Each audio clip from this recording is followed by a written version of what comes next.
တူမာတို့ဘာတို့ညာတို့ကတော့အခုကျတော့ဘာမှမပြောတော့ဘူးဟာလားနော်တရုတ်ဝင်ရောက်စုဖက်နေအခုကြည့်အောင်ဘင်္ဂလားဒေ့ရှ်နဲ့နော်ဘာကုန်းနဲ့လည်းနည်းနည်းလေးအတန်ထွက်လာအောင်ဘာကုန်းကိုအပြေးလွားသွားပြီတော့ငါတို့ပြည်တွင်းရေးကိုဝင်စုဖက်နေတာတရုတ်နော်တရုတ်ကိုကျတော့ဘာတဲ့မှတော့မဟရည်အောင်လေတို့နော်ဘောမကြီးအဲ့ဒါငါတို့ပြည်တွင်းရေးဝင်စုဖက်အခုလည်းဘာကုန်းကဘာလုပ်ပြီးမယ်ညာလုပ်ပြီးမယ်ဆိုလဲပြောတာအတန်ပဲကြားအောင်စစ်သူဘာကုန်းကိုသွားပြီနော်သူတို့လောက်တော့ပါတယ်ရိုဟင်ဂျာပြည်နယ်ထူထောင်ရဘာညာနဲ့အဲ့ဒါသူ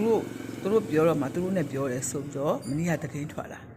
အဲ့ဒါပူတူမာတို့ဟိုကြောင်မျိုးမင်းတို့အကောင်မတွေအကောင်ကြီးဘောမတွေနော်ဒီတို့ရဲ့ခေါင်းကင်ဖခင်ကြီးอ่ะ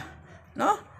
ဒီတို့ရဲ့ခေါင်းကင်ဖခင်ကြီးတို့အဲ့သူ့ကိုခေါင်းကင်ထားတာကတော့ဟိုတရုတ်လေစီချင်းဖင်ကခေါင်းကင်ထား